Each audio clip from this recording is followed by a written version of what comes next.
안녕하세요. 김원준입니다. 이 에너지는 100년지 되겠는데 5년 정권이 뭐 마음대로 해도 다음 정권이 여러 가지 어려움을 겪어도 아무 문제 없겠네, 그렇죠? 신고리 르코기는 김대중 정부에서 전원개발 계획을 수립하고 노무현 정부에서 부지 매입했는데 인정합니까? 네, 그리고 구체적인 계획은 이명박 정부의 전력수급 기본계획에 아니, 그 부지 매입을 노무현 정부에서 부지 매입을 인정합니까? 그런 바탕 위에서 이명박 정부가 최종 계획을 전력수급 기본계획에 반영했다. 노무현 대통령이 그걸 인정하지 않습니까? 노무현 대통령께서 왜 저 부지 매입을 했는데 왜 자꾸 이명박 대통령 얘기해요? 아니, 전력수급 기본계획에 반영된 것은 2008년이었다 그 말씀. 김대중 노무현 정부에서도 원전을 계속 건설하려고 했던 거 맞죠? 근데 원전이 처음 우리 땅에 지어진 40년 전으로 되돌아가 보면 당시의 지식과 기준으로 원전은 상대적으로 진보적인 가치를 담고 있었습니다. 화석 연료를 태우는 방식에 비해 더 안전하고 수명 또한 더 길고 그래서 친환경적이고 경제적이라고 생각을 했었죠. 그래서 핵에 대해 공포를 가졌던 당시 시민들을 상대로 원전은 깨끗하고 안전하다는 캠페인을 국가적 차원에서 했었습니다. 저 역시 그런 캠페인 속에서 성장했고요. 그런데 최근 몇 년간 우리는 전 세계에서 가장 안전하다는 일본의 관리 시스템도 간단히 무력화시키는 자연재해의 힘, 후쿠시마를 겪고 그 피해는 상상을 초월한다는 걸 배웠고 지진으로부터 안전하다고 생각했던 우리 땅에서 연속으로 지진이 발생하는 것도 지켜봤으며 동시에 과거에는 실험 수준이라고 생각했던 대체에너지 발전 속도가 이미 실용 단계에 도달했다는 것도 알게 됐습니다. 그리고 원전 폐기물을 안전하게 처리하는 기술이 우리에게는 없다는 것과 그 비용이 어마어마하다는 것도 알게 됐죠. 그때는 알지 못했던 걸 이제는 알게 됐고 그때는 불가능했던 것들이 이제는 가능해졌습니다. 그렇게 세상은 변화하는데 인식은 과거에 머물며 과거의 성공 방식을 여전히 고집할 때 우리는 그런 생각을 늙었다고 합니다. 김어준 생각이었습니다.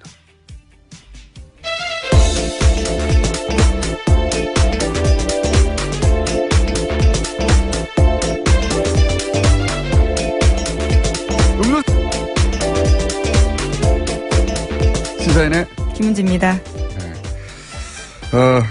오늘 아침 오프닝 어땠습니까? 네, 자연스러웠습니다. 제가 이걸 김은지 기자에게 묻는 이유는 방송 시작 30초 전에 도착했기 때문에 오늘은 제가 제 시간에 못 오실 줄 알았는데요. 다행히 네. 네, 오셨네요. 제가 이제 주차를 했더니 차에서 타는 냄새가 나더라고요. 자, 오늘도 제가 하지 않았습니다, 저는. 네. 자, 지금 처음 보는 뉴스를 한번 읽어볼까요? 어떤 뉴스가 있습니까? 오늘 첫 뉴스는. 네, 국회가 박성진 중소벤처기업부 장관 후보자의 인사청문 경과보고서를 부적격 의견으로 채택했습니다.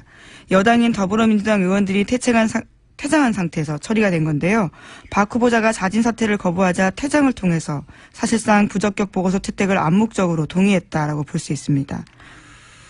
그러니까요. 이제 청와대 코트로 공이 떨어졌어요? 예. 네, 그렇죠. 청문 보고서가 이제 오늘 국회에서 청와대로 넘어가게 되는데요. 그때 입장이 나올 것으로 보입니다. 알겠습니다. 자, 두 번째 뉴스는요? 자유한국당이 박근혜 전 대통령과 서청원 최경환 의원에게 자진 탈당을 권유했습니다. 박근혜 전 대통령에게는 국정 운영 실패에 대한 정치적 책임을 물은 거고요. 대표적인 친박 핵심인 서청원 최경환 의원도 개파 전행에 책임을 지고 당을 떠나라는 겁니다. 최종 결정은 최고위를 거쳐서 윤리위가 하는데 탈당 권유가 의결되면 박 전 대통령이 거부해도 제명 처분이 내려집니다. 박 전 대통령 쪽과 서 의원 쪽은 침묵을 하고 있고요. 최 의원 쪽에서는 부당하다고 주장하고 있습니다. 이 같은 불협 화음이 커질 것 같자 홍준표 대표는 징계 논의 시작을 박근혜 전 대통령 1심 선고 무렵인 10월 중순으로 늦추자라고 제안했습니다. 이 일련의 흐름은 사실은 자유한국당 따로 또 바른정당 따로 소위 보수 진영이 각각 따로 떨어져서 움직인다고 보면 안 될 것 같고요. 예, 몇 차례 방송에서도 언급했지만 이제 이혜원 대표가 대표 자강파인데 예, 사퇴했지 않습니까? 그 자리를 이제 당연히 비대위원장이 물려받을 줄 알았더니 김무성 전 대표가 주호영 체제로 하자. 대표적인 통합파거든요. 네, 사당화 논란이 있다라고 주장하면서요. 네, 통합을 사당화 논란은 반대합니다. 본인 입으로 처음 나온 거지 논란은 없었어요. 그러면서 이제 바른정당이 만약에 주호영 체제로 가게 된다면 대표적인 통합파거든요. 통합의 전제 조건으로 항상 얘기했던 게 있습니다.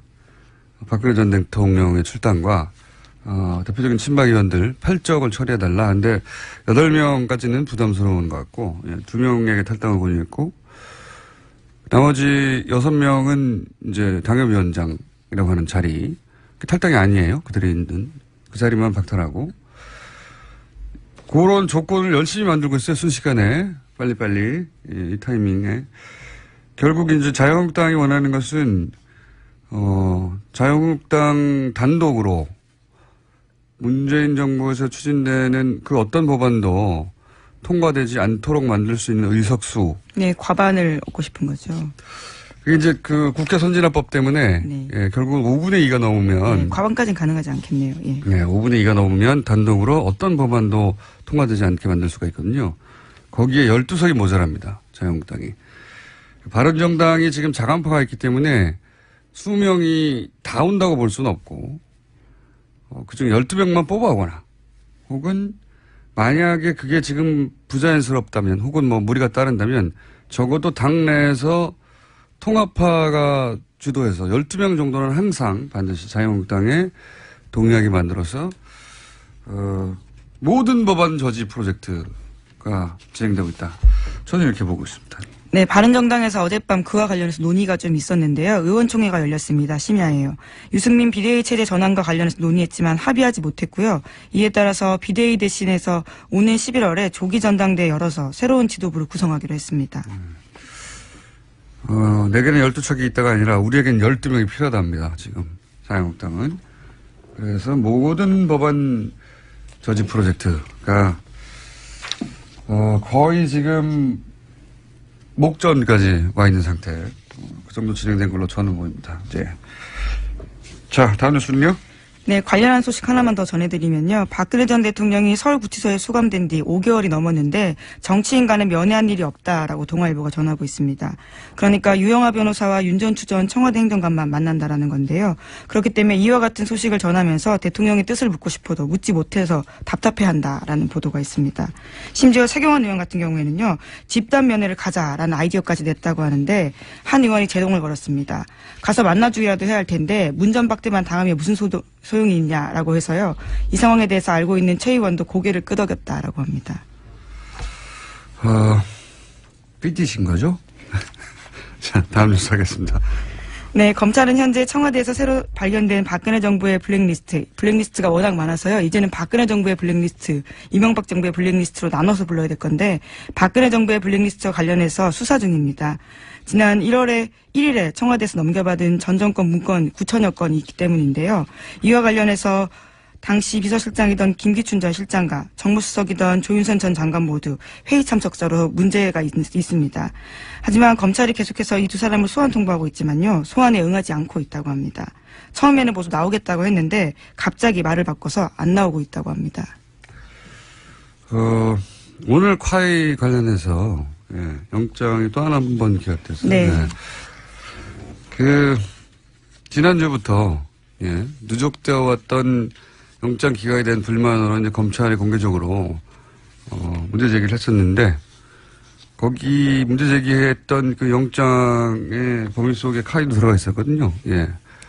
방산비리 관련해서도 소위 이제 윤석열 시대하에서 기적적으로 기각되어 왔다고. 오늘 또 한 번 기각됐습니다. 카이. 네. 서로 자존심 혹은 뭐 감정 싸움 양상으로 찾고 있는 게 아닌가. 그 혜택은 사실은 범죄 혐의가 있는 분들이 받고 있습니다. 예, 카이 관련해서는 세 번째 구속영장 기각인데요. 이와 관련해서 이번에는 증거인멸 관련된 혐의였는데 서울중앙지법 강부영 영장전담 판사는 이렇게 밝혔습니다. 증거인멸죄가 성립하려면 타인의 형사사건에 관한 증거를 인멸해야 하는데 이번 사건 경우에는 자신의 사건과 관련된 증거인멸을 했기 때문에 충분히 소명됐다고 보기 어렵다는 겁니다. 혐의가요. 역시 저는 이게 제가 법에 대해서 잘 몰라서 그런지 모르겠지만 자기 직권에 인멸해도 되는 건가요? 제가 알고 있던 상식으로는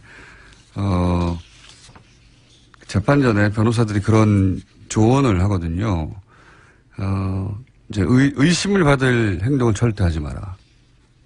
한마디로 말해서 포괄적으로 뭔가 있던 걸 없앤다든가 또는 뭐 자기한테 불리한 증언을 할 수도 있을 사람에게 연락을 한다든가 막 하고 싶잖아요. 그렇죠. 막 해명해 주고 네. 싶잖아요. 그게 아니라고. 혹은 뭐 내가 이상하게 뭐 그때 심정은 무슨 기록을 남겼는데 불안해요. 그게 잘못 해석될까 막 없애고 싶잖아요. 아무것도 하지 말라고 그러거든요. 그게 바로 구속의 사유가 된다고. 혹은 뭐 불리한 증거가 된다고 정황이. 자기 걸 없앴다고 해서 자기 혐의와 관련된 것들이라고 하는데요. 네. 검찰에 따르면 자기 혐의와 관련된 거. 해당 임원 같은 경우에는 카이에서 회계 기준과 관련해 가지고는 여러 가지 매출과 이익을 부풀린 바가 있는데 이와 관련한 핵심 증거들을 없앴다라고 보고 있습니다. 이제 이 납득이 안 가네. 또 이정렬 판사님한테 또 소환 내셔야 되겠네요. 이 납득이 안 가네요. 예. 어쨌든 제가 잘 모르는 부분이 있을 수 있으니까 저는 납득이 안 갑니다만 영장 해설 전담 판사가 있기 때문에 저희가 이 사람 또 한번 짚어보겠습니다. 자,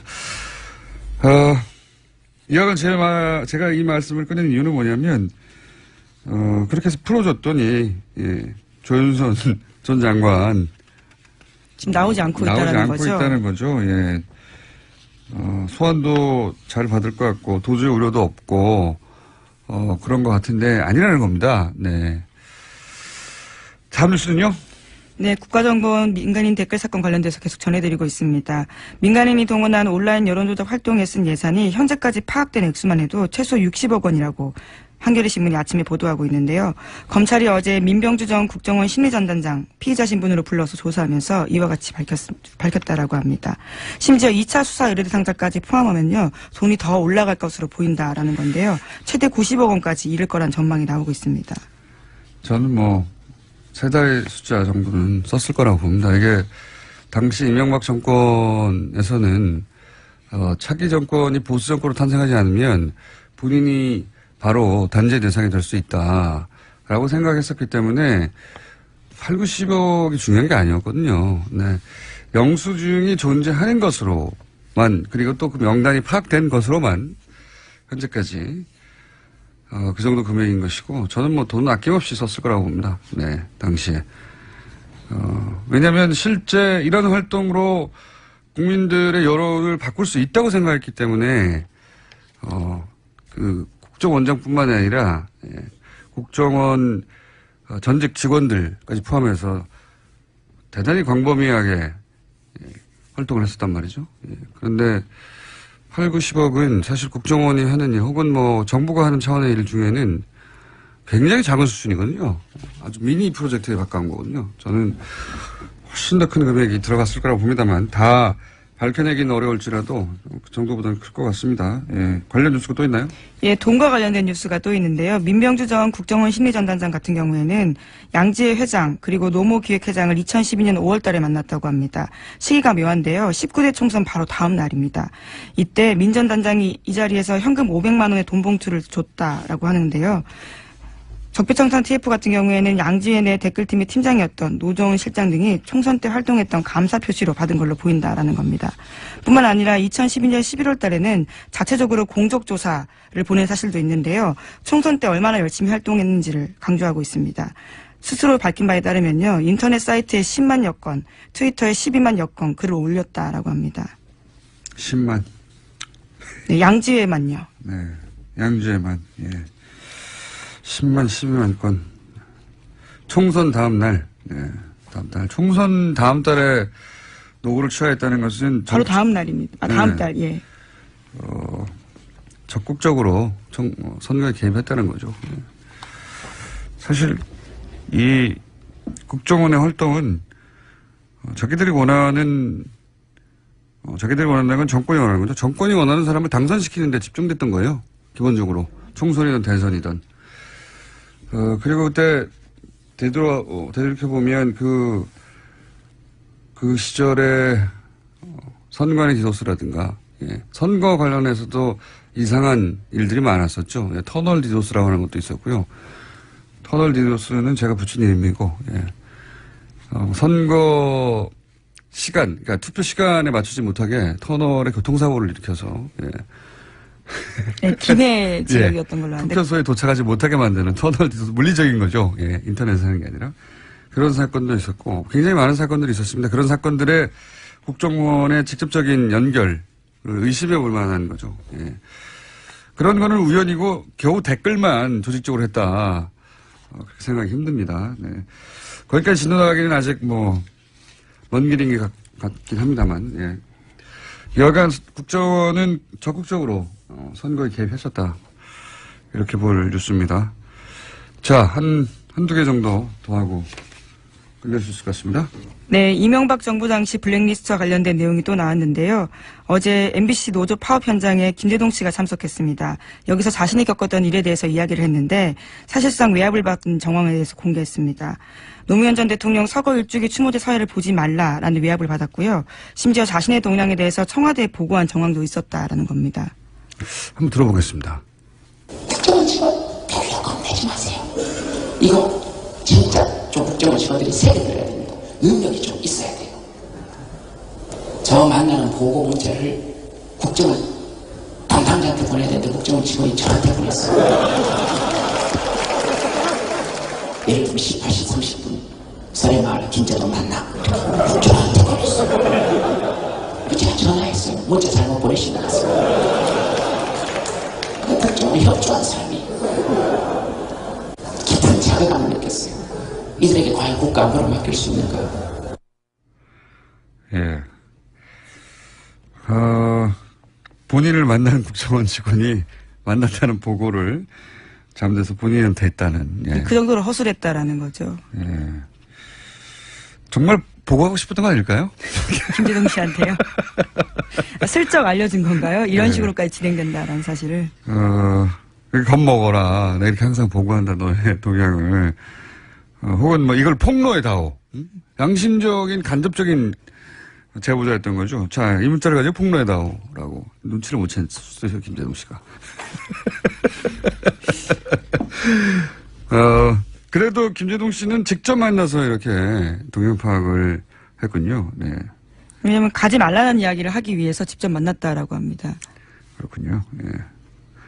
그러니까 직접 만나지 않고도 많은 방법이 있거든요. 예, 아마 이거 외에도 여러 가지 방법으로 감시하지 않았을까 싶은 의심되는 정황들도 있습니다. 기본적으로는 항상 요주의 인물로 체크하고 있었겠죠. 예. 근데 그 행사는 특별히 가지 말라고 강력하게 전달하기 위해서 아마 그런 직원이 오지 않았을까 생각이 드네요.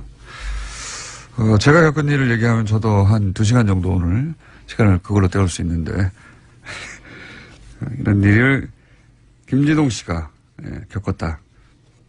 블랙리스트였던 거죠. 예, 기본적으로. 네, 이거 실제로 블랙리스트에 이름이 올라간 명단 자체가 나왔습니다.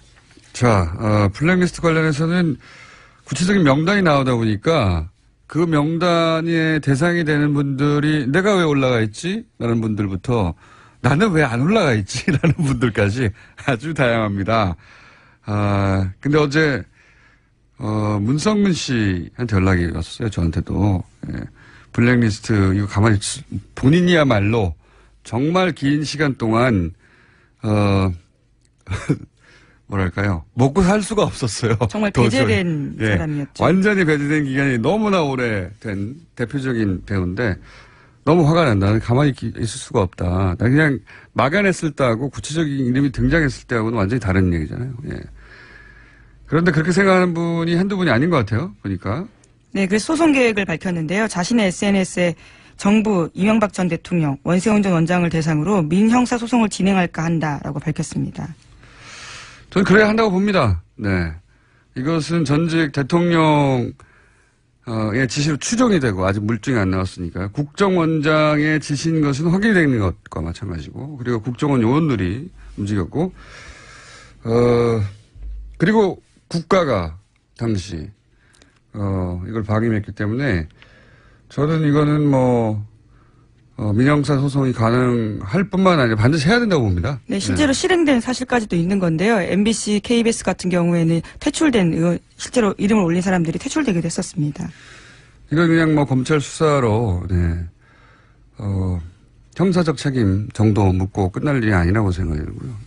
이분들이 고통받았던 기관과 그리고 그 기간 동안 입었던 정신적 또 경제적 피해라는 게 제가 예를 들어서 배우 문성문 씨 같이 가까이 지켜본 바에 의하면 기본적인 경제적 삶이나 사회적 삶 자체 기반이 없어지는 거군요. 붕괴되는 거예요, 예, 그냥. 그 출연 자체를 못하게 만드는 예. 거니까요.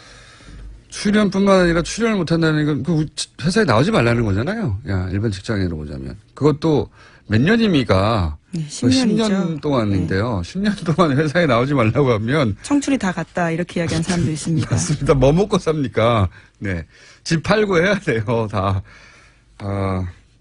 그런 일이 10년이나 있었습니다. 근데 그게 긴가민가하다고 리스트로 나오는 순간 뭐 굉장히 복잡한 감정이 들고, 예. 한편으로는 허탈하고 한편으로는 분노하게 되고, 그리고 한편으로는 그 리스트에 왜 내가 없냐고. 예. 그런 분들 걱정하지 마세요. 리스트가 다가 아니에요.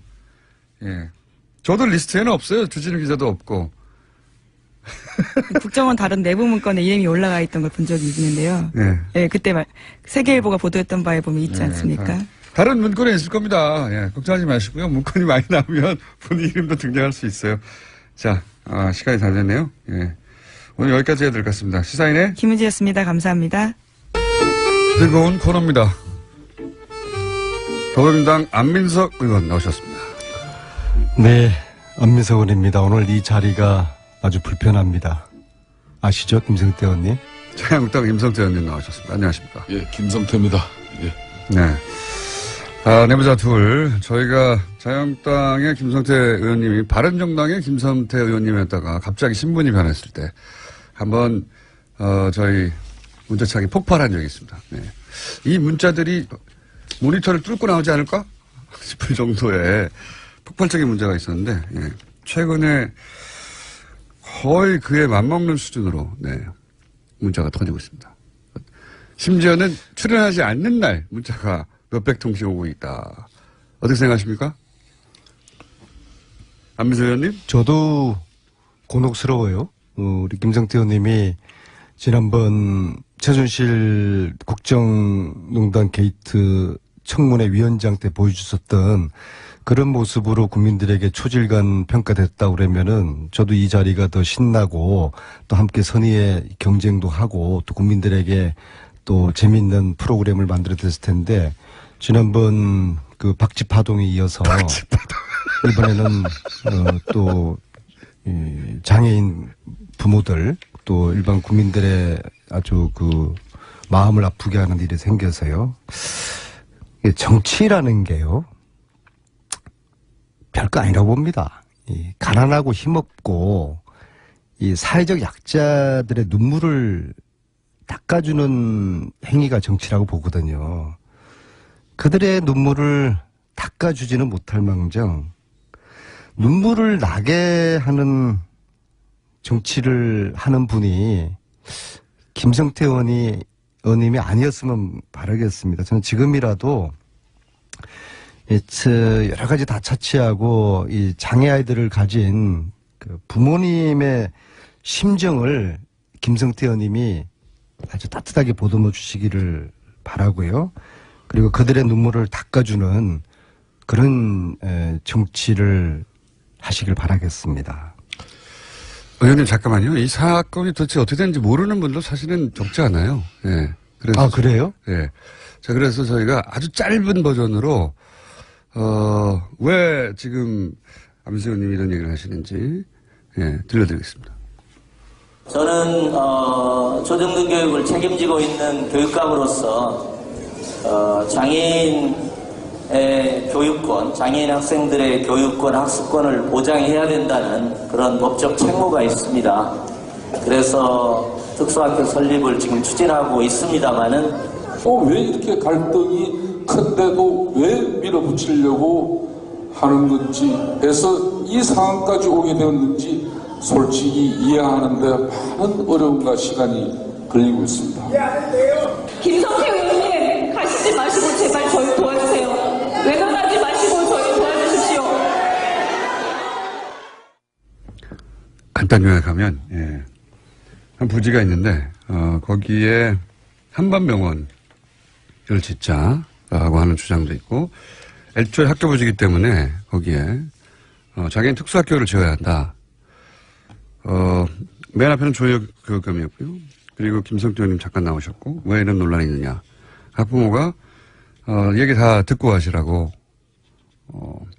여기에 꼭 특수학교를 지어야 한다고 뭐 이런 그날 나왔던 이야기 요약본입니다. 예. 이 요약본인데 이제 김성태 의원님이 말하자면 특수학교 부지에 왜 한방병원을 지으려고 하느냐라는 지탄의 후코스가 되신 거예요. 그죠? 한마디로 요약하면? 예. 예. 뭐 말씀을 좀 드리겠습니다. 뭐 정치인의 한 사람으로서 어떤 연우든 뭐 이렇게 무리가 빚은 데 대해서는 제가 할 말이 없습니다. 그렇지만은 지금 이 방송에서도 제가 비판받고 또 정치인으로 책임을 제가 달게 받아야 될 일이 있으면 전 지겠습니다. 이 흔히 말하는 국립 한방 어려운 건립을 위해서 특수학교를 반대하는 그 부분은 결코 아니라는 사실. 발단은 이렇게 됐습니다. 저희 지역구에 영구 임대 아파트 가장 그러니까 어려운 사람들이 사는 주거 공간 그 한복판에 초등학교가 학생 수 감소로 폐교되었습니다. 그 폐교된 학교 부지에 서울시 교육청은 이제 특수학교를 짓겠다는 거였고 그에 따라서 주민들 반발이 엄청나게 나왔습니다. 그래서 그 주민들 반발을 무마하고 또 이 특수학교도 건립될 수 있는 저는 윈윈하는 그런 방안을 가지고 지난 약 3년 동안에 활동을 했죠. 그 방안이 이제 쉽게 말하면은 저희 지역구인 주민들과 갈등과 또 주민들과 대립을 통한 어떤 그런 특수학교가 건립되지 않는 부분이 아니라 이 대체 부지를 확보해서 그 대체 부지에 특수학교가 건립이 되고 또 그 애초 폐교된 자리에는 지역의 오랜 수건인 국립 한방어려운을 건립하면 서로 윈윈할 수 있다는 그런 관점으로 시작이 된 것인데 이게 뭐 이런 큰 오해가 불러일으키는 방향으로 가게 된 것은 대단히 아프게 심합니다. 자, 이렇게 해명이 나왔고 안민석 의원님 하실 말씀 있으십니까? 네. 문제의 본질은 네. 그 부지에 한방 부지가 설립될 수 없는 조건이라는 거예요. 네, 학교 부지에 한방병원이 학교 부지에 네. 제가 서울시 교육청하고 보건복지부의 이야기를 들어봤는데 보건복지부 입장도 분명합니다. 서울시 교육청이 그 학교 부지를 용도 변경을 해주지 않는 한은 네. 이건 진행될 수 없다. 또 반면에 서울시 교육청은 그것은 용도 변경해줄 수 없다고 조영 교육감의 입장이 단호하고 그래서 학교 부지는 안 바꿔주거든요. 어쨌거나 과거에 어떤 일들이 있었는지 모르겠지만은 지금 이거는 불가능한 일이 되어버렸고요. 따라서 저는 이제 이 기회에 과연 그 주민들께서 또 특수학교를 반대하는 이유에 대해서 우리가 좀 사회적 편견을 가지고 있는데요. 특수학교를 들어오면은 그 동네에 영향을 미치고 안 좋은 영향, 특히 집값이 떨어진다.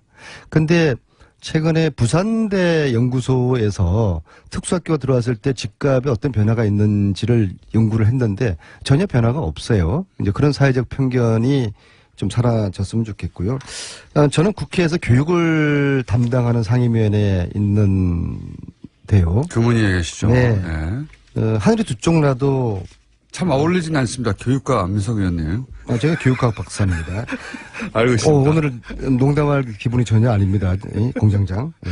하늘이 두 쪽 나도 강서의 특수학교는 네. 설립될 것입니다. 그래서 이후에 수습이 장애인 부모들의 이 지금의 눈물이 잘 닦여지기를 그렇게 바라고 저도 도우고 김성태 의원님도 그런 입장이어야 되지 않겠습니까? 저는 처음부터 초지일간 저희 지역의 그 폐교 자리에 서울시 교육청에서 특수학교를 건립하겠다는 입장 나왔을 때 저는 반대하지 않았습니다. 근데 왜 이런 자, 오해를 사고 계세요? 그 주민들이 상당한 큰 반발을 하게 되었죠. 그걸 나는 주민들 갈등을 봉합하고 또 서울시 교육청에 오직하면 15년 동안 서울시에 특수학교 하나 안 되었겠습니까?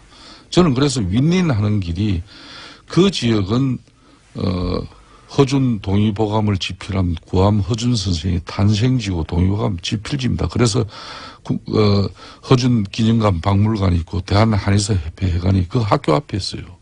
그래서 이제 지역 주민들은 이 학교가 폐교되면은 한방 의료시설이 들어오기를 강력하게 바랬던 것이고, 그런데 어느 날 이 특수학교 들어오니까 주민들 반발은 컸죠. 제가 정치를 10수년간 한 사람인데 서울교육청 학교시설인데 서울교육청 협조가 안 되고 무슨 지역 주민들 아무리 수군이라도 국립한방 어른이 될 리는 없죠. 그래서 그러면은 이 특수학교 문제부터 해결해주고 지역 주민들의 수건, 주민들의 반발도 무마하는 게 좋겠다. 그래서 이 특수학교 대체 부지를 추진하게 됩니다.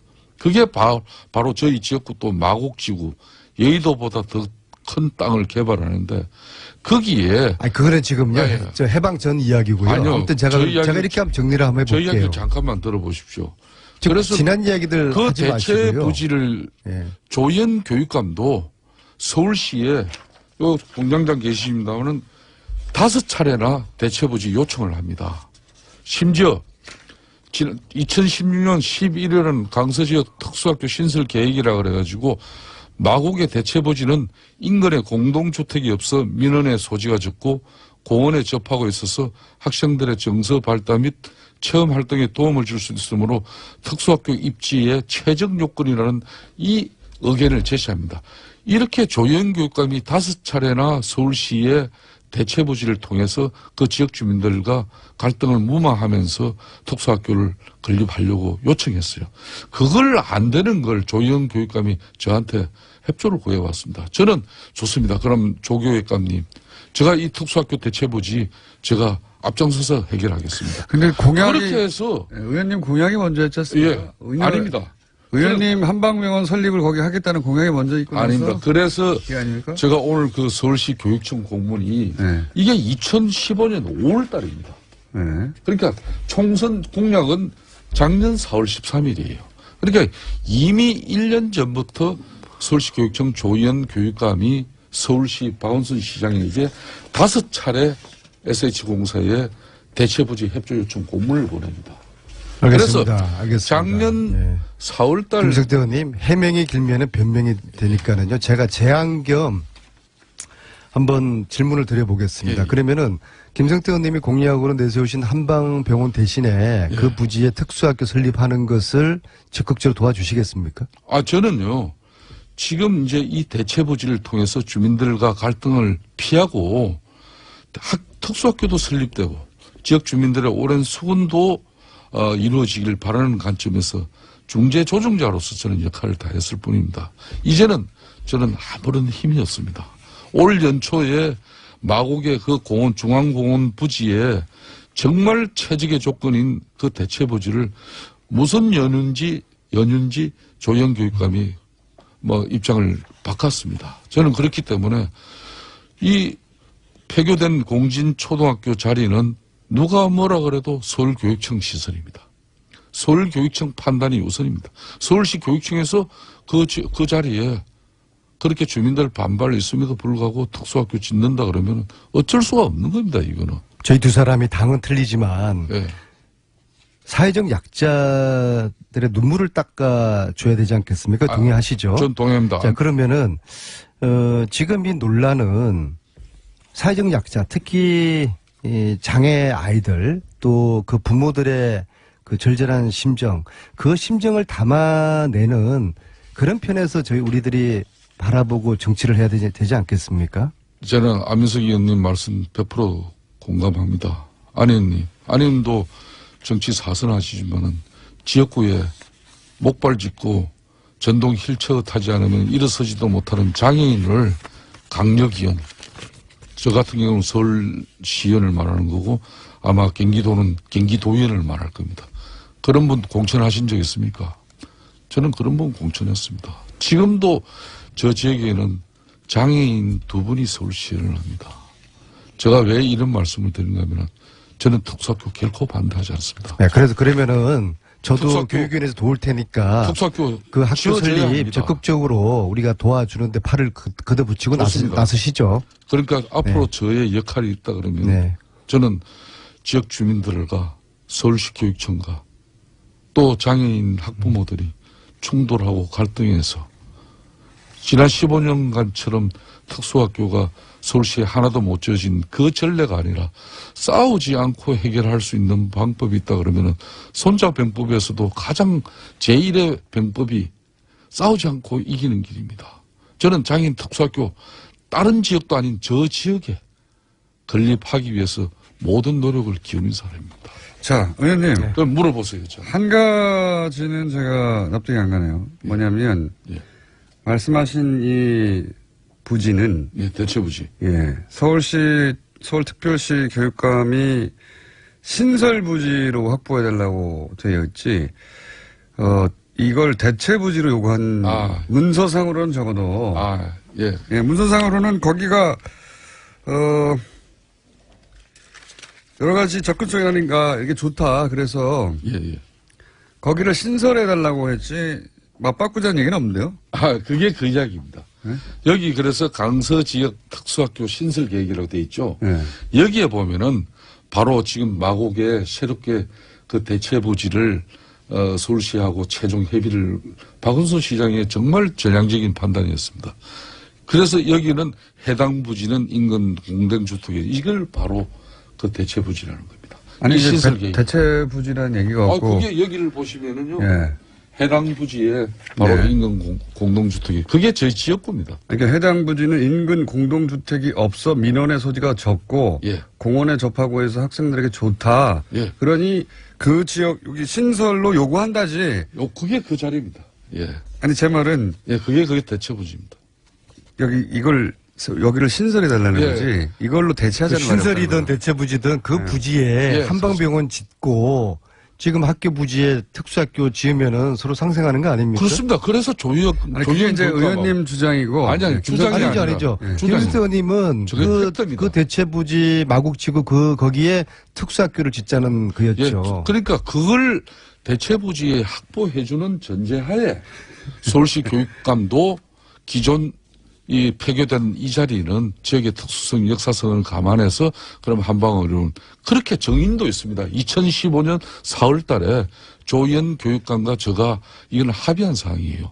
그래서 어제 의원님 말씀은 저 이야기를 한번 들어보죠. 지금 문제가 되고 있는 장소는 여러 가지 논란이 있으니 혹은 뭐 반대하는 사람이 일부 있으니 이걸 대체부지로 옮기고 그리고 대체부지에 그 병원을 짓고 병원이 아니라 그 시설을 짓고 특수학교를 애초 문제가 되는 곳에는 병원을 짓자 이렇게 말씀하시는 거고 그렇게 그걸 서로 약속한 거예요. 그래서 어제 자 그러면 한 가지만 확인하면 되네요. 조희연 교육감한테 그런 얘기를 한 적이 있느냐?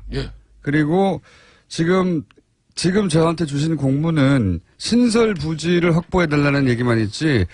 애초에 원부지는 그러면 병원을 짓자는 얘기는 전혀 없거든요. 그러니까 이게 이제 신설 부지를 요청하는 것에 불과한 건지 아니면 그렇게 맞바꾸려고 한 건지 확인해 봐야 되겠네요. 그 내용은 신설 계획에 보시면은 마곡의 그 구체적인 5,000여 제곱미터의 신설 부지를 요구하는 것은 바로 대체부지로 나와 있고요. 어제 그래서 여기는 대체부지는 말이 어쨌든 없습니다. 공문에는. 새로 그럼 표현을 바꾸겠습니다. 신설 부지를 확보해 달라. 새로. 이게 추가인지 맞바꾸자 하는 건지 모르죠. 맞바꾸는 겁니다. 그러니까 아마도 이 과거에 대한 그 이야기는 아마 조희연 교육감 이야기 들어보면은 또 입장이나 과거 일에 대한 해석이 또 틀릴 겁니다. 그래서 이 이야기에 대한 논란보다도 지금 핵심은 학부모들이 원하는 또 아이들이 원하는 그 부지에 특수학교를 설립하느냐 마느냐 그것이고 그것은 하나의 특수학교를 설립하는 차원을 넘어서 대한민국 사회가 좀 더 사회적 약자들을 위해서 진일보한 그 상징적인 그런 징표가 될 거라고 봅니다. 특히 문재인 정부에서 우리가 어떤 소수자에 대한 배려 또 사회적 약자에 대한 그런 배려를 추구하는 그런 철학을 가진 정부이기 때문에 이것은 저희들로서는 물러날 수 없는 것입니다. 하늘이 두 쪽 나도 그 학교 부지에 특수학교를 제대로 세울 것입니다. 그래서 어제까지 JTBC를 비롯한 4개 방송에서 토론 자리를 마련해 주겠다는 그런 제안을 해왔어요. 예. 저는 조희연 교육감 지금까지 특수학교 건립에 협조해왔던 저를 희생양으로 만들면서 정작 토론을 피했습니다. 어제 JTBC 손석희 사장이 그러니까 언제든지 조희연 교육감이 지금 토론을 하면 불리할 것 같으니까 토론을 그러니까 안 한다는 얘기죠. 저는 좋습니다. 좋은 뉴스입니다. 김어준 공장장께서 예. 다음 주 내일이라도 오늘 오후라도 이 자리에 두 사람을 부르십시오. 제가 조희연 교육감의 반론을 또 한번 들어보겠습니다. 충분히 김성태 의원님은 오늘 답답하신 이야기를 한 것 같고. 저는 예. 답답하기보다 정치인으로서 정말 속이 답답하고 터집니다. 지난 수년 동안 지역 주민들과 대립이 충돌하지 않으면서 특수학교도 만들면서 지역 주민들이 또 바라는 그런 수건 사업도 해결하기 위해서 남의 지역도 아닌 저희 지역에 그 대체부지를 마련하는데 협조를 하고 그렇게 해서 서로 윈윈하는 길을 걷고 싶었지만 어그러졌습니다. 그래서 저는 이제는 아무런 힘이 없습니다. 정권 넘어가고 또 학교 시설의 주체인 조희연 교육감이 그 대체부지 수용하지 못하겠다 그러면은 이건 어쩔 수 없는 거예요. 자, 그리고 여기까지. 그날 예. 눈물 어린 그 호소를 하는 학부모님의 그 이야기를 하는 도중에 퇴장하신 거에 대해서는 좀 진정 어린 그런 사과가 필요하다고 봅니다. 저는 어떤 연유든 간에 제가 지난 7월 6일 1차 토론회에서는 제가 인사말만 하고 나왔고 지난 9월 5일 토론회에서는 근 1시간 가까이 그래도 그분들의 이야기를 최종 다 듣고 끝까지 마무리하지 못하고 중간에 다음 일정 때문에 일어나면 그거는 제가 무조건 제가 자, 불찰. 이 이야기는 충분히 한 것 같아요. 이제 조희연 교육감님하고 벌써 시간이 다 갔습니다. 왜냐하면 김성태 님이 그 안타를 혹은 홈런을 그만 친 게 아니고 연속으로 홈런을 치셨기 때문에 저희가 준비한 또 음성 파일이 있습니다. 네, 토막 한번 들어보시죠. 대정부 질문에서도 또 불과 얼마 전까지만 해도 전략적 모성을 유지해야 한다던 대통령 아닙니까? 그 전략적 모성을 얻은 게 뭡니까? 후보 시절에도 TV 토론에서 이런 말씀을 했습니다. 북한이 6차 핵실험을 하고 중국이 그걸 제어하지 못한다면 사드 배치를 하겠다. 이렇게 말한 바가 있고 그 상황이 그대로 이행되고 있다고 생각합니다. 이미 한미 동맹 관계는 신뢰 관계는 금이 갈 대로 간 이후에 울매 겨자 먹기 식으로 그것도 임시 배치하는 거 가지고 더 이상 국가의 안보 운운하지 마세요. 그 양심이 있다면 그런 이야기 하면 안 되는 거예요. 오죽하면 트럼프 대통령이 아베 총리와 통화하면서 한국이 대북대화 하는 거지 같다는 그런 기사가 나왔겠습니까? 김성태 의원님이 한국 대통령보다 일본 총리를 더 신뢰하고 있다고 생각하지는 않습니다. 요 다음에 왜 말씀이 없으십니까? 저희가 궁금한 이걸 틀어드린 이유는 요 다음에 뭐라고 반론을 하실 줄 알았는데 반론을 안 하셔가지고. 그 다음에 바로 질의가 계속 이어졌죠. 그러니까 나는 그러면 미국 대통령을 더 신뢰한다. 아니면 나는 한국 대통령을 더 신뢰한다. 뭐가 이렇게 반론이 있어야 되는 거 아닙니까? 김부진 공장이 초등학생 데리고 지금. 워낙 이당의 총리님이 걸출한 그 총리로서 그 야당 의원들의 윽박 지르고 고함 지르는 그런 질의에 촌천살인의 답변, 품위 있고 아주 여유 있는 그런 자유한국당에 답변에 이 웅변토는 의원님밖에 없어요, 사실은. 네.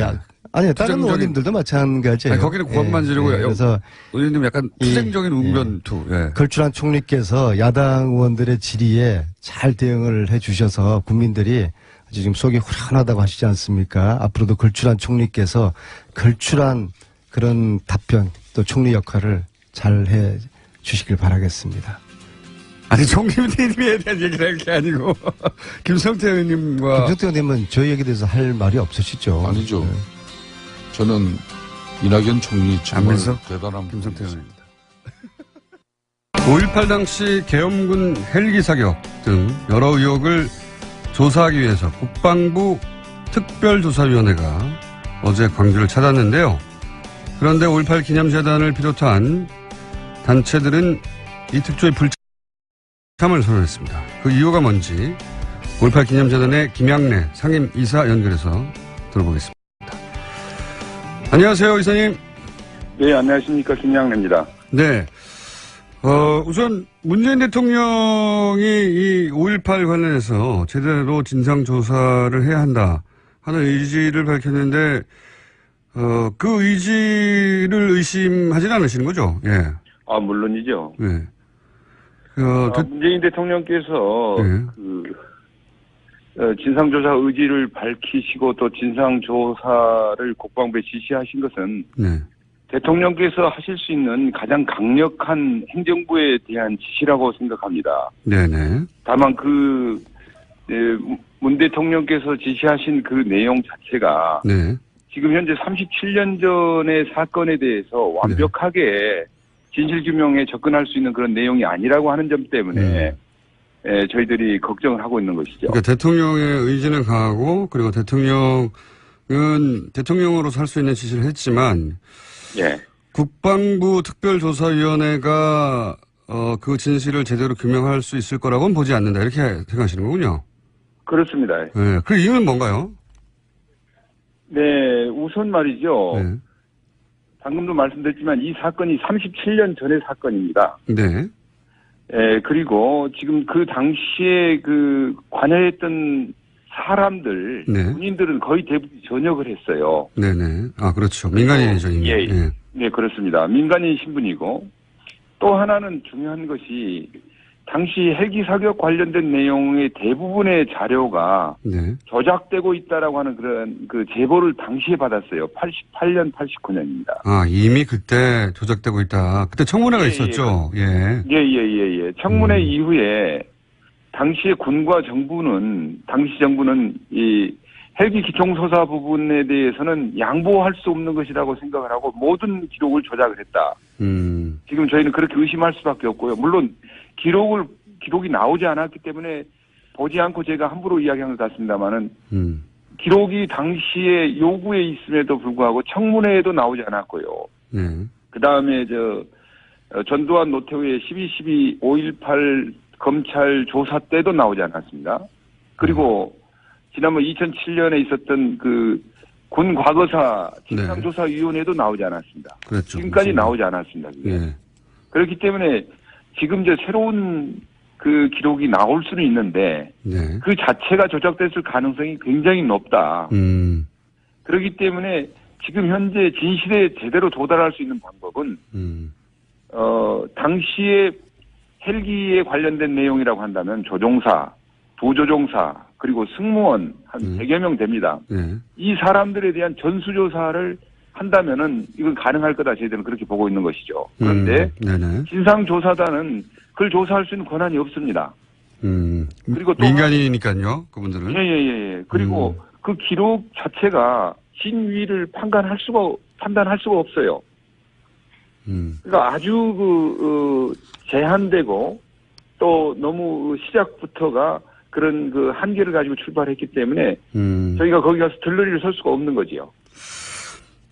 제가 기억하기로는 전두환 전 대통령 비롯해서 당시 신군부 계엄에 책임 있는 인사들은 헬기 사격이 사실이 아니라고 얘기하지 않습니까? 여전히. 그렇죠. 예, 맞습니다. 근데 여전히 37년 전이긴 하지만 그 당시를 목격했거나 직접 현장에 있었던 사람들이 생존해 계시거나 혹은 증언이나 그런 게 존재할 것 같은데 목격담이나 구체적인 맞습니까? 네. 아, 그렇죠. 거기에 대해서는 지금 굉장히 많은 광주 시민들이 증언하고 있고요. 예. 검찰에 가서도 이미 오래전부터 증언을 해 왔습니다. 근데 문제는 그것을 법원에서 받아들이지 않았지요. 근데 증언만 있기 때문에 그걸 받아들이지 않았는데 이제 전일 빌딩의 10층에서 나온 총알 흔적이 헬기 기총소사에서 기인한 것이라고 하는 추정. 네. 아주 합리적인 추정을 국립과학수사연구소가 내놨기 때문에 네. 이제 구체적인 증거가 있어서 이걸 피할 수 없는 상황에 이르게 된 것입니다. 당시 코브라였던가요? 코브라에서 그리고 남긴 탄피 같은 것을 주워서 보관하고 있다든가 혹시 재단에서 없습니까? 예, 있지요. 아, 있군요. 예. 그러면 지금 재단에는 그런 탄피도 있고 그리고 예. 그때 당시를 증언할 증인들도 존재하는 거죠? 아, 물론입니다. 지금 코브라라고 하는 것은요. 네. 거기에서 나온 발칸포라고 하는 건데 이게 작은 바나나만 합니다. 네네. 그렇게 큰 타피는 광주 시민들이나 저도 군을 다녀왔지만은 본 적이 없어요. 그렇죠. 일반 병이 볼 수 없는 탄피죠, 사실은. 예. 그런데 이게 최소한 광주에서 4곳 이상에서 네. 시민들이 주워가지고 있다가 저희한테 이제 제보를 하고 기증을 하셨는데, 발칸포 탄피로 확인된 그 탄피가 네. 최소한 저희가 8개를 가지고 있습니다. 탄피도 가지고 불발탄까지 있고. 포함해서. 예. 그런데 이게 광주라고 하는 곳에서 그냥 하수도 공사를 하다가 파면 그런 탄피가 나와가지고 주워오고 이런 상황이 광주에서 곳곳에서 벌어지는데 그걸 어떻게 저희가 이야기를 해야 되겠습니까? 알겠습니다. 당시 제 기억으로는 88년인지 9년인지 그 광주 청문회 때 예. 그때 신부님 한 분이 나오셔서 기관총에 관한 증언을 하신 걸로 기억하거든요. 네. 맞습니다. 조비오 신부님이라고 하는 분인데요. 예. 처음에 이분이 헬기 기총소사 말씀하신 것은 MBC에서 네. 어머니의 놀이라고 하는 것은 이제 다큐멘터리인데 최초의 5.18 다큐멘터리예요. 네네. 1988년에 그때 이제 그 기총수사를 봤다 이렇게 말씀하셨고 그 다음에 청문회 때 그해 12월입니다. 청문회에 가서 또 같은 내용의 말씀을 하셨죠. 그때 그 이후에 그 군에서는 이것은 아까도 말씀드렸지만 용납할 수 없는 부분이다 해가지고 하여간 전방위적으로 모든 군에 가용한 그런 인적 또는 여러 가지 언론을 포함한 모든 가용한 자원을 다 동원해가지고 그걸 막았죠. 혹시 그 헬기 관련 군 자료들을 조작했다, 폐기하고 있다 이런 내용을 직접 제보 재단에서 받은 그 당시에 받았습니다. 받았군요. 예. 그 당시에 받았습니다. 지금 일지나 이런 것들을 행정병들을 동원해가지고 다시 전부 수기로 쓰고 있다 이렇게 이야기를 한 것들을 저희가 들었고요. 근데 문제는 그 사람들이 그 당시엔 너무 살벌한 상황이었기 때문에 나와서 용기 있게 증언을 하거나 제보 정도만 했지 증언을 하거나 저희가 그분을 추적할 수 있거나 그런 형편이 되질 않았습니다. 그렇군요. 몰래 공중전화로 제보를 한다든가 그렇게 신문을 드러내지 않고 했던 이야기지. 아하, 그렇군요. 그러면 그때 제보를 했던 분들이 지금도 살아계시다면 다시 한번 등장해 주면 굉장히 큰 도움이 될 수 있겠군요. 지금 이제 양심 선언이라든가 또는 그분들을 처벌할 수 있는 권한을 가진 조사 권한, 수사 권한을 가진 그런 힘이 있는 위원회라든가 이거 아니고는 이 문제에 대해서 접근하기 어렵습니다. 그렇군요. 예. 예를 들어 직접 내가 그 문서를 폐기했다, 조작했다, 혹은 내가 헬기를 타고 있었다 당시에. 그렇습니다. 혹은 조정을 했다. 지금까지는 헬기 사격 명령을 받았다.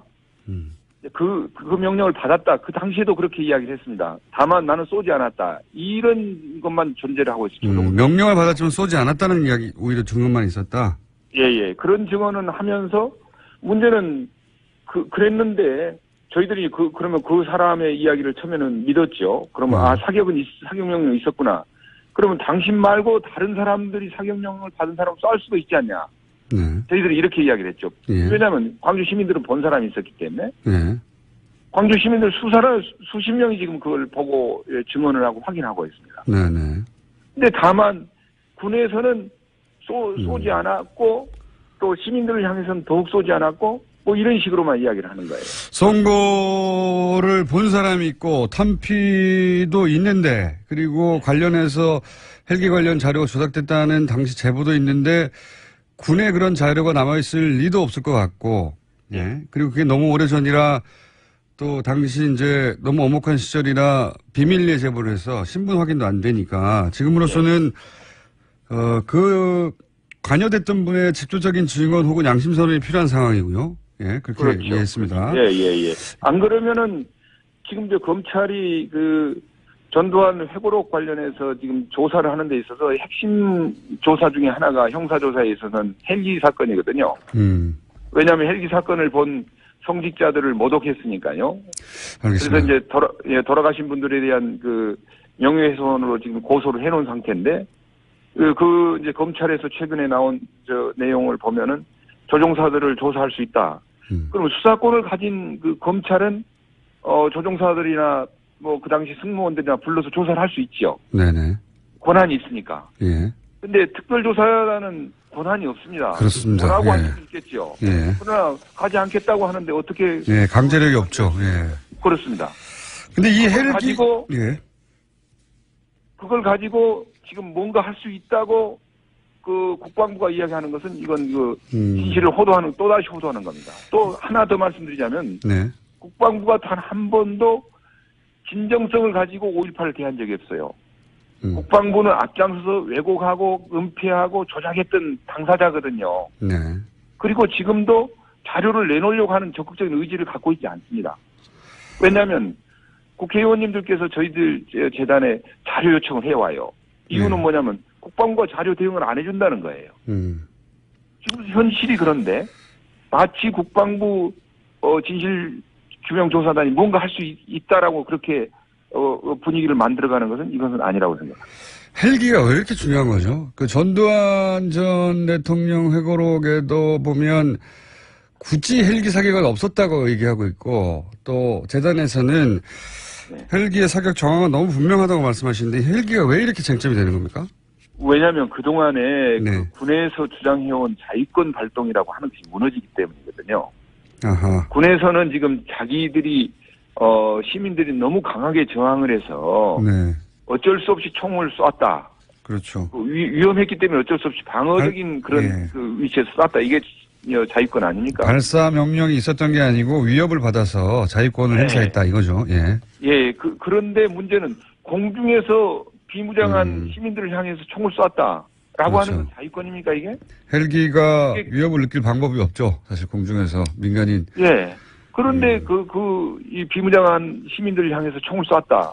이건 자위권이라고 하는 건 모든 것이 무너져 버리고. 그렇군요. 핵심이군요. 특히나 이게 그 비무장한 시민들, 소위 말해서 군의 과도한 정말 천인공노할 그런 그 만행에 저항하는 시민들을 향해서 헬기에서 총을 쐈다. 공중에서 무력을 행사를 했다. 이건 자기들로서는 그 양보하기 어려운 내용들이었을 거라고 생각합니다. 군의 당시 소위 계엄사령군의 전두환 전 대통령 일당의 모든 논리가 무너지는 거네요. 이렇게 되면. 그렇죠. 확인되면. 예. 알겠습니다. 그래서 군으로는 한계가 있다고 이제 말씀하시는 거 이해했습니다. 오늘 여기까지 듣고요. 예. 요사는 앞으로도 계속될 것 같으니까 저희가 자주자주 모시겠습니다. 오늘 말씀 감사합니다. 네네, 고맙습니다. 네, 지금까지 5.18 기념재단의 김양래 상임이사였습니다. 그것마저 알려주마 리얼미터 권순정 조사실장 나오셨습니다. 안녕하십니까? 안녕하십니까? 자, 정당, 대통령 지지율, 그리고 이번 주 현안 조사 이렇게 다룰 텐데, 대통령 지지율이 하락을 상승할 요인이 없어요. 네, 3주째 하락을 했고요. 네. 여당도 4주째 하락 중이고요. 물론 이제 완만한 그 하락 폭입니다. 지난주에 처음으로 69몇 %였던가요? 예, 기록했었죠. 예. 그리고 자유한국당은 작년 12월 4주차면은 까마득한데요. 그러니까 한 8개월여 만이죠. 그때가 12월 4주차가 20.3%를 기록했는데요.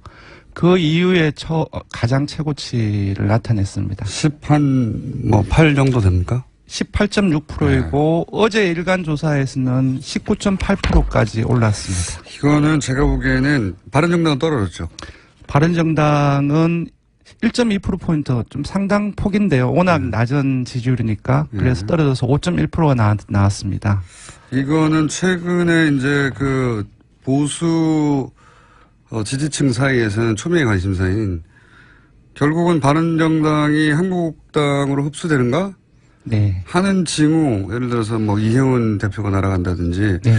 자꾸 이제 이혜원 대표, 만 비판하는 분들이 네. 적절히 많은데, 이혜원 대표 개인의 문제가 아니라 이 전체 판에서 이혜원 대표의 사태가 어떤 역할을 할 것인가, 네. 관점에서 바라본다면, 바른정당을 지지했던 분들은 사실은 이혜원 대표의 사태가, 이혜원 대표 개인의 사태가 아니라 바른정당 자체의 존립을 흔드는 사건이거든요. 그렇습니다. 물론 그 유승민 비대위 체제 이걸 둘러싸고 먼저 갈등이 확산되었는데 유승민 비대위 체제도 지금 사실은 통합파들이 맡고 있는 거거든요. 예, 그 이후에 그 이후로 해서 며칠 지난 것도 아니지만 바로 이제 한국당 당혁신위원회에서 이제 박근혜 전 대통령 비롯해서 신박 자진 탈당 권유를 했지 않습니까? 그래서 한국당으로 다시 합쳐지거나 상당수가 옮기거나 하는 것에 대한 기대치 같은 게 있어요, 지금. 예, 일부 깔려 있는 걸로 저도 그렇게 보고 있습니다. 그래서 그 더불어서 한국당은 올라가고 바른당은 떨어지고 하는 일종의 정계 개편에 관련한 뭐랄까 주식의 주가가 미리 반영되듯이 그런 효과인 것 같습니다. 그러니까 실제 통합이 되면 20%를 넘긴다는 얘기죠. 한국당은. 그렇죠. 24.1%를 19대 대선에서 홍 후보가 득표를 했습니다. 이제 20% 이상 한 30% 가까이도 갈 수 있다. 통합되면. 가능하지요. 네. 그러면 이제 전통적인 양당 체제에 가까운 지지율 구조로 조금씩 변화가겠죠. 그렇죠. 국민의당이 지금처럼 군소정당화 지지율 측면에 된다고 한다면은 그렇게 봐야 되겠죠. 네. 자, 대통령 지지율은 또 한 2, 3% 하락했겠죠. 당연히. 이 상황이라면. 네, 맞습니다. 그래도 여전히 8%니까. 3명 중 2명이 66.66666입니다. 그래서 딱 3명 중 2명이면 여론조사에서는 압도적인 지지 또는 압도적인 찬성 이런 얘기를 하는데요. 여전히 3명 중 수준이 워낙 높았기 때문에 66%면 엄청나게 떨어진 것 같아요. 3주째 하락을 해서 상당히 많이 떨어진 것 같지만 여전히 3명 중 2명이 지지를 보내고 있고요. 그래도 이제 하락폭을 말씀드리면 2.3%포인트 내렸습니다. 66.8%이고요. 부정평가는 26.8%입니다. 기억하실지 모르겠지만 지난주 주간 집계가 4%포인트 내려서 69.1%였습니다. 그래서 8월 4주차 이후에 3주째 지금 하락하고 있는 상황입니다. 지금은 왜냐하면 보수층뿐만 아니라 지지 기반 중에 뭐 아주 핵심 코어는 아니지만 국민의당을 지지했었거나 혹은 뭐 무당층이거나 그렇습니다. 이런 층들이 빠져나가겠죠. 대립각들이 분명해지고 있으니까. 세부 분석을 해봐도 이번 주에는 국민의당에서 상당히 많이 빠졌고요. 한 12%포인트 빠졌고요. 무당층에서 국민의당보다 무당층 숫자가 훨씬 많습니다. 무당층에서 7.2%포인트가 빠져서 금방 말씀하셨던 부분들이 연결이 되고 있습니다. 핵심 지지층이라고 할 수 있는 지난번에 그런 얘기 한번 하셨는데 문재인 대통령의 핵심 지지층이 얼마쯤 되느냐. 그 리얼미터의 당시의 조사로는 대략 한 60% 가까이 된다. 정권 초기에 그 조사를 했죠. 끝까지 지지할 거냐. 그러니까 지지의 지속층 기준으로 핵심 지지층을 나눴을 때 57.5%가 정권 초기에 나왔습니다. 고층은 어떻습니까? 고층의 충성도는 흔들리고 있나요? 핵심 지지층을 저희들은 이제 최근에는 19대 대선에서 문 후보에게 투표를 하고 그리고 아직까지도 긍정평가를 하는 그 층으로 저희들은 핵심 지지층을 규정을 하고 있는데 이 핵심 지지층에 따르면은 조금 놀라운 결과인데요. 저는 사실 그 북핵 이후에 그리고 이제 전술핵 문제 논란으로 확산되는 과정 속에서 핵심 지지층에서 이안뿐만 아니라 반대층으로 상당 폭이 돌아설 것이라고 예상을 했는데 과거에 노무현 전 대통령 때 그랬었죠. 네, 그렇습니다. 결론은 그렇지가 않습니다. 지금까지 19주차까지 조사한 동안에 한 평균이 94% 정도가 핵심 지지층에서 지지를 했었는데 떨어지긴 떨어졌지만 여전히 91.5%가 요번 조사에서 지지를 하고 있는데요. 아직까지는 핵심 지지층의 강한 응집력을 유지를 하고 있다고 봐야 될 것 같습니다. 알겠습니다. 자, 그러면 그러니까 핵심 지지층은 거의 흔들림이 없는데, 여하간 좀 더 약한 지지층은 한 2.3% 정도. 예, 주로 전통적인 문 대통령 입장에서는 전통적인 반대층에서 계속 빠지고 있는 상황입니다. TK라든지 충청권도 상당히 보수적인 성향의 유권자분들이 많은 지역인데요. 이곳이라든지 60대 이상 같은 경우는 지난주에도 상당폭 많이 빠졌는데 이번 주에는 추가적으로 더 빠졌습니다. 제가 기억하기로는 지난주에 60대 이상에서 5%포인트가 빠졌는데 이번 주에는 10.6%가 빠졌어요. 그리고 이념 성향을 봐도 중도 보수적인 성격 그리고 보수층이라고 응답한 사람들이 주로 빠졌고 그래서 이렇게 종합을 해보면 지난주 이번 주에 지속적으로 빠지고 있는 그 계층들이 주로 전통적인 반대층이라고 얘기가 되는 보수층 그리고 TK 그리고 고연령 유권자분들이 중심입니다. 네. 애초에 뭐 가장 약한 고리였던 층에서 빠지는 건데 가장 먼저. 네네. 기본적으로 민주당도 좀 빠졌을 텐데. 민주당은 제가 보기에는 생각보다는 적게 빠졌어요. 그러니까 왜냐하면 하락세가 한 4주째 이어지고 있기는 하지만 하락폭이 주간마다 조금씩입니다. 0.5%포인트, 0.5%포인트. 예, 그래서. 이번에도 0. 몇 프로 빠졌네요. 예, 그래서 지난주에 49점 몇 프로였는데요. 잘기가 났는데, 요번 주에 49.1%가 나와서 소폭 빠졌습니다. 반면, 한국당이 많이 올랐습니다. 아까 말씀드렸던 것처럼. 예, 아까 한 8개월여 만에 가장 높은 지지율을 보이고 있고요. 아무래도 제가 보기엔 정술 핵무기 재배치 이 부분들을 확산시켜 나가고 있는데요. 이 부분들이 연결고리가 돼서 일정 부분 지지층을 끌고 있지 않는가라는 생각입니다. 그리고 사실 민주당에서는 호재가 아무것도 없어요. 예를 들어 박성진 장관 후보자 그렇습니다. 관련해서도 그렇고. 예. 김인수 임명동의안 현재상 부결되는 것도 민주당한테는 악재거든요. 어쨌든. 맞습니다. 네. 박성진 장관 이 문제는 지난주에 북핵 여파로 인해서 잠재가 돼 있었는데 이번 주 인사청문회가 월요일에 있었죠. 그 이후에 다시 표본화되고 있습니다. 결국은 이제 지지율이라는 게 어떤 당시 분위기, 이미지 같은 거의 종합이기 때문에. 네네. 이런 것들이 이제 부정적인 요인들이 한꺼번에 나오는 거죠. 예. 맞습니다. 김인수 부결 부분도 국당 역풍 가능성 전망도 일부 있었지만 이 부분은 분명히 중도 보수층에서도 이탈 요인이거든요. 네. 그래서 국민의당은 좀 떨어지긴 했네요. 이제 국민의당은 0.1%포인트 떨어졌는데 횡보했다라고 봐야 될 것 같습니다. 5.6%입니다. 네. 국민의당 입장에서는 그게 승부수라고 생각했던 것 같은데 국민의당 바람대로 되지도 않았고 그렇습니다. 그렇다고 이제 국민의당 비토층이 더 크게 늘었다고 볼 수도 없고. 예. 정말로 지난주에 강하게 현 정권에 대해서 이제 강하게 이제 반발을 했었는데요. 거기에 그 기준으로 보면은 이제 아무 일도 일어나지 않았다. 예, 그렇게 봐야 될 것 같습니다. 네. 네. 지지율로 보자면 안철수 대표가 성공했다고 생각하는 만큼의 지지율 변화는 없고. 저는 조금 뜬금없는 생각인지 모르겠지만 이런 생각을 해봤어요. 그러니까 대표가 되자마자 안철수 대표님이 되자마자 현 정권의 중요한 부분들을 뜻을 같이 하면서 강하게 지지를 보냈으면 저거 보고는 지지율 많이 올랐습니다. 예, 지지를 보냈으면 기존의 이제 대선 과정 속에서 여러 가지 이제 부정적인 이미지를 탈각시켜 나가고 그것들 좀 장기적으로 그렇게 이어 나간다고 한다면은 분명히 새로운 지지층들을 저는 묶지 않을까. 안철수 대표의 전략을 누가 짜주는지 모르겠는데 납득이 안 가는 면이 있어요. 그래서 어떤 느낌이 되면 저분은 아직 대선이 안 끝났구나. 네. 그러니까 대선을 혼자 치르고 있어 아직도.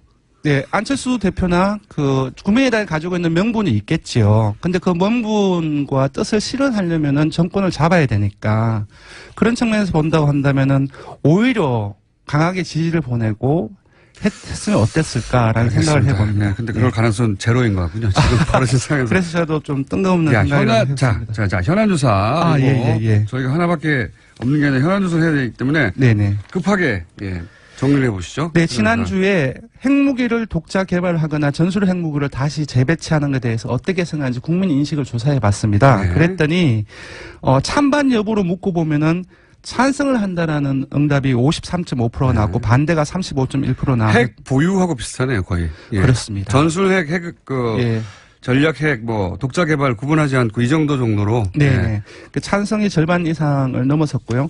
근데 그 찬성 여부와 별개로 실현 가능한지 여부도 같이 저희들이 물었더니. 조사를 했는데 실현 가능성도 49.7%로 나왔고요. 불가능하다라고 응답이 38.9%가 나왔습니다. 그러니까 둘 다 절반에 근접하거나 절반은 넘는 다수가 찬성 또는 실현 가능하다라는 응답을 했습니다.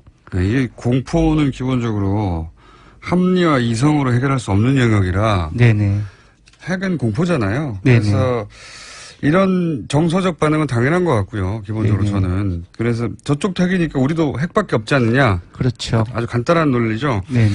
이거가 그게 아니라는 걸 설득하고 설명하는 건 대단히 지난한 작업이거든요. 그렇죠. 그 과정이 어렵죠. 실현 가능성이 상당히 어렵다. 그 부분들을 이해시키고 설득하는 과정들이 사실 여러 가지 선동적인 요소가 상당히 많기 때문에 우리나라 보수 정당이 먹고 살아왔던 역사 바로 이겁니다. 이 공포에 기반해서 공포만 조금만 자극하면 항상 자신한테 유리하게 국민이 전개됐고 그 공포에 올라타서 계속 먹고 살았죠. 지금 보수 매체나 포탈이나 혹은 종편들이 내내 북핵만 얘기하는 이유도 그런 이유죠. 그런데 이제 정부가 이럴 수는 없는 거거든요. 그렇죠. 정부는 합리와 이성으로 상대해야 되기 때문에. 정부는 전체 경제 상황도 봐야 되고 동북아 군사 역학 관계도 봐야 되고. 자, 근데 그건 어려운 얘기고 쉬운 얘기는 핵이 있으니까 우리 핵을 가져야지. 이거 훨씬 쉽잖아요. 그렇죠. 네. 이거를 현 정부가 어떻게 대처할지 그리고 자유한국당은 이걸 얼마나 이용할지. 그런 관점에서 앞으로 정보를 볼 수 있습니다. 자, 조사하게 말씀하시고 마치죠. 네, 이번 대통령 정당 조사는 TBS 의뢰로 전국 19세 이상 성인을 대상으로 9월 11일부터 13일 사흘 동안 전화면접 자동응답 혼용 방식으로 실시했고 최종 응답자는 1,527명입니다. 표본 오차는 95% 신뢰 수준 플러스 마이너스 2.5%포인트, 응답률은 3.9%였습니다. 지금까지 리얼미터 권순정 조사분석 실장이었습니다. 감사합니다. 고맙습니다. 자, 김성태 의원에게 쏟아진 문자가 역대 가장 많은 문자가 쏟아졌던 홍준표 대표 출연 때를 능가하고 있습니다. 가볍게 1,000을 넘겨서 보통 이제 대선 후보급 나오면은 한 700, 800 정도 되거든요. 네. 대선 후보급도 아니신데 가볍게 1,000을 넘겼습니다. 너무 많아가지고 저희가 다 읽어보기도 힘들 정도이고. 이제 김진애 박사님마저 댓글 알바들이 등장했어요. 김진애 박사님, 노무현 대통령 건축 정책에 대한 내용이 귀에 너무 쏙쏙 들어옵니다. 아직 방송도 안 하는데 어떻게 들으셨어요? 그리고 해외 청취자들 여전히 문자 보내십니다. 오늘도 한번 며칠 저희가 소개를 안 했기 때문에 소개드리면 치앙마이입니다. 덴마크입니다. 휴스턴입니다. 이런 문자들 계속 오고 있습니다. 해외에 계신 분들 저희가 이벤트 한번 마련할게요. 네. 지금도 김성태 의원 방송 끝난 지가 한참 됐는데 지금도 김성태 의원님을 향해서 문자가 쏟아지고 있습니다. 네. 내일도 올 것 같습니다. 여기까지 하겠습니다. 김진애 박사님 나오셨습니다. 안녕하십니까. 네, 안녕하세요. 네. 저기 김성태 의원님 문자만 받으신 게 아니라 제가 요 아침에 방송국 앞에서 만나서 저도 면전에서 문자 막 쐈습니다. 칭찬해 주십시오. 이런 표현을 쓰셨죠. 미운 털이 바뀐 거라고. 무슨 말을 해도 소용이 없다고. 맞을 때는 죽도록 맞아라. 괴로워 하시는 분에게 괴로워서 이렇게 차를 타라고 하는 김성태 의원 뒤통수에다가 어찌나 계속 펀치를 날리시는지. 아니 뒤통수에도 안 했습니다. 전면에 앞면에 보고 했습니다. 아니 차에 원래 직설이니까. 차에 타시는 순간까지도 계속해서 안 그래도 지금. 아니, 김성태 의원하고 저하고는 상임위, 본회의, 밥 먹을 때 방송에 나가서 끊임없이 싸운 분이기 때문에 네. 제가 정이 워낙 들어서. 예. 그러기 상태로, 야, 큰일 났다고 차에 타시는 뒤통수에 대고 마지막까지 계속 펀치를. 네. 예. 김성태 의원님 건투하십시오. 네. 제가 광고 하나 좀 하겠습니다. 이거는 요번 토요일 날 행사인데요. 김호준 공장장님, 김호준 총수님의 서식지인 벙커원에서 북토크를 합니다. 갑자기 여자의 이번 토요일이고요. 오후 3시고요. 그리고 여러분 너무 좋아하시는 김갑수 선생님하고 합니다. 여자의 독서를 가지고 하는데 이 남자 진행자하고 하는 북토크는 처음이에요. 그래서 제가 막 흥분되고 있습니다. 그리고 걱정도 되고요. 김갑수 선생님이 TBS 진행자시니까요. 예. 김갑수 선생님이 수위가 좀 항상 좀 불안불안하잖아요. 경계선에 계신 분이죠. 그래서 좀 겁내고 있습니다. 경계선에 계신 재밌을 분이고 거예요. 그만큼 용감한 분이세요. 네. 예. 하루하루 살아가시는 분이죠. 그렇지 않아요. 하루하루 그렇지만은 않다고. 아니 제 말은 뭐냐면. 그러니까 영원처럼 하루하루를 영원처럼 사시는 분. 이 일이 몰고 올 자신의 어떤 파급 효과, 파국 이런 거를 내일의 일이지 않느냐 그것은. 나는 오늘을 살리라. 그러면서 오늘 최대한 지를 수 있을 만큼 지르시는 분이죠. 그러니까 네. 아마 이번 토요일 날도 저보고 지르라고 그러실 텐데 조심하겠습니다. 네. 자, 갑자기 뜬금없이 말씀하셔서. 근데 듣고 보니 TBS 진행자시기도 하니까 네. 예, 광고 해도 되는 것 같습니다. 자, 오늘 주제가 뭡니까?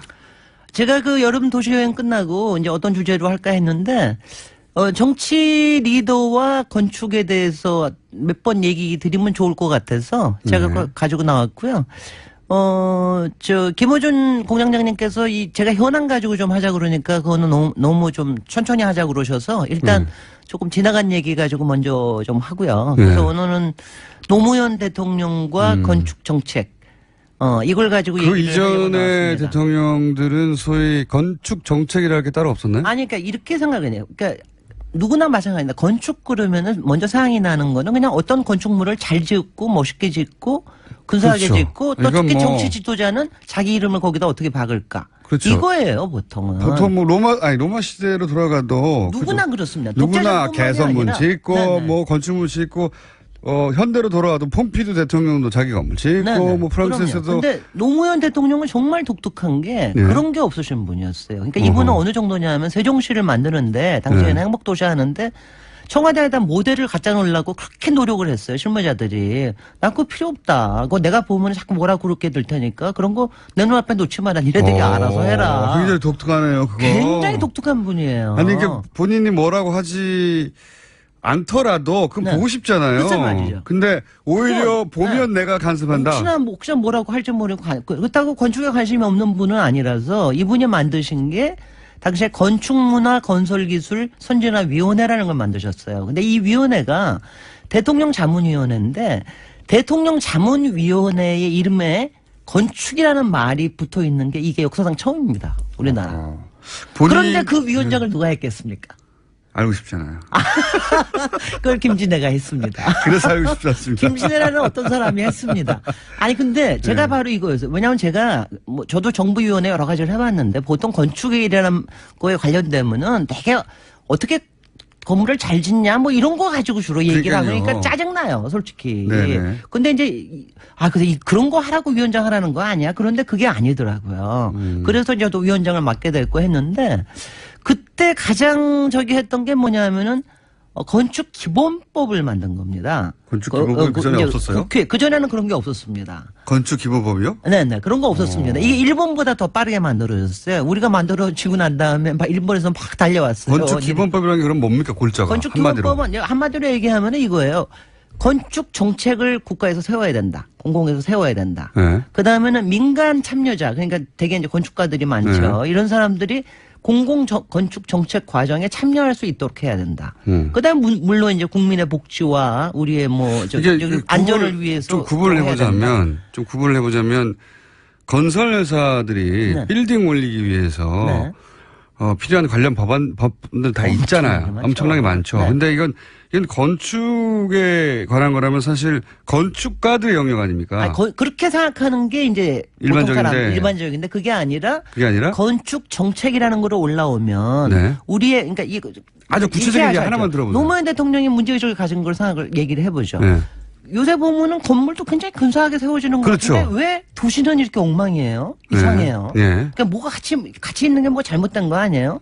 그다음에 요새는 설계비도 꽤 주는 것 같고 건물에 네. 돈도 많이 들이는 것 같은데 여전히 왜 뭐가 좀 똑같아요? 이상해요. 아파트들이 뭐 이런 거. 이런 거. 네. 네. 그다음에 왜 우리는 외국처럼 이렇게 오래된 건축물을 잘 못 가지고 있는 거예요? 뭐 이런 거예요. 그러니까 여러 가지 이런 거를 가지고 있는 겁니다. 그러니까 문제 의식이 평범한 모두가 가지고 있던 거죠. 가지고 있던 거. 네. 그다음에 왜 아파트는 아무데나 들어서요? 뭐 이런 거 같은 거 있잖아요. 그런 거를 가지고 있는 거예요. 그러니까 이거를 그리고 그다음에 이거 그러니까 이거 뭐냐면 국가에서 돈을 어디서 써야 되느냐. 그다음에 정책을 어디에다 우선순위를 둬야 되느냐. 이런 걸 고민하라고 만든 겁니다. 그래서 그러니까 이제 만드는데 국가가 처음으로 어떤 조형적인 혹은 뭐 심미적인, 위압적인 이런 게 아니라 네.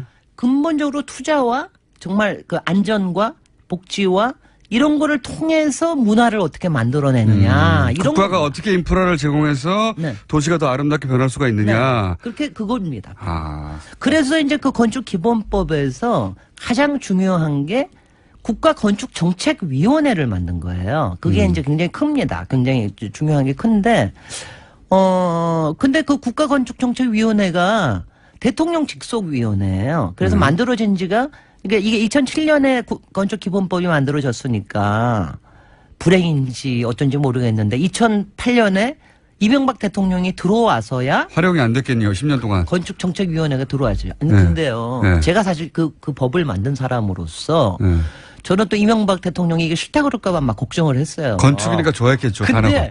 근데 딱 첫 보고를 했는데 야 이게 내가 바라던 거야. 그러셨던 거래요. 근데 바로 이명박 대통령은 건축이 바로 아니라 그게 빌딩으로 이해했겠죠. 내 이름을 어떻게 하느냐 이거만 그렇죠. 관심 있었던 거예요. 네. 근데 첫 보고를 했는데 거기서 우리 학교 건축을 이제 우리 어린이들을 위해서 어떻게 해야 되고 뭐 이런 걸 보고를 했대요. 그래서 그 다음부터 나가리 나가지고 보고를 한 번도 못했다 그럽니다. 갑자기 전문 용어 나가리가 등장했습니다. 취소됐다고. 그 다음에 솔직히 박근혜 정부에는 대통령 보고 한 번 못했다 그래요. 그건 왜냐면 관심이 없으시니까. 이명박 대통령은 여기서 아마 아파트 재건축에 관한 이야기. 4대강에 들어갈 뭘 조형물 만들어주고 무슨 국가 상징로 만들어주고 이럴 줄 알았는데 니네들 왜 딴소리 하는 왜 거야. 학교 얘기하고 있어? 돈도 안 되게 하고 나의 위대한 업적을 기리기 위한 건축물 이런 얘기가 말이죠. 나올 수 있어야 되는데 뭐 그게 없고. 그래서 이게 지금 유명무실에 저는 10년 동안 유명무실을 했는데 사실 딱 한 군데 유명무실을 하지 않은 데가 있어요. 서울시입니다. 서울시요? 왜냐하면 건축기본법 안에 이른바 민간 건축가들이 정책에 참여할 수 있는 걸 만들어놨어요. 지금 이게 서울시 박원순 시장이 산하방송이라고 해서 아니 이건 아니에요. 박원순 시장이 사실 원하던 게 그거거든요. 그래서 여기서 뭘 했냐면 공공건축가, 공공조경가 제도를 이걸 가지고 만들었습니다. 그래가지고 이 사람들을 정책 과정에서 왜냐하면 건축에서 제일 중요한 게 마지막에 설계하고 이러는 거 짓는 것보다도 어디에 어떤 프로그램을 어떻게 만들어야 되느냐 이걸 정하는 게 굉장히 중요하거든요. 거기에 참여하게 만든 겁니다. 그래서 정말 박원순 시장이 잘 활용을 했죠. 그러니까 노무현 대통령이 만든 소위 이제 국가적인 방향성인데 그거를 박원순 시장이 제대로 활용했다. 네, 두 분이 굉장히 잘 저기를 했죠. 그렇게 이해하면 됩니까? 네, 이제 문재인 정부에서 어떻게 할지는 이제 두고 봐야 되겠습니다. 그러면 이 건축 정책이 사실 굉장히 생소하거든요. 그럼요. 일반인들은 관심을 가진 영역도 아니고 잘 들어보지도 못했어요. 그럼요. 그리고 건축 정책 그게 뭐야? 그게 뭐야? 이렇게 됩니다. 아주 또 갈 길이 근데 이렇게만 생각하시면 돼요. 이른바 강소국이라고 하는 핀란드나 네덜란드는 건축 정책이라는 거를 한 30년 전부터 만들었습니다. 매년. 아니, 생각해보면 아침 일어나고 먹고 자고 활동하는 모든 걸 건축물 안에서 해요. 그럼요. 그런데 그 국가의 정책이 없다는 건 말이 안 되는 거죠. 말도 안 되는 겁니다. 네, 그거를 마련하신 분이 바로 김진애 박사님. 아니, 노무현 대통령이십니다. 그래서 건축가들 노무현 대통령님 많이 좀 인정해 주십시오. 그 공로를. 아니 그러니까 이제 그런 걸 만들자고 했고 첫 번째 위원장으로서 그 법안을 사실상 만드신 분이 본인이고 네. 네. 오늘 하루 종일 본인 자랑을 하고. 그렇지만 딴 것도 했습니다. 딴 거는 다음 시간에. 자, 오늘 전문 용어 나가리를 소개하신 김진애 박사님이었습니다. 감사합니다. 안녕. 안녕.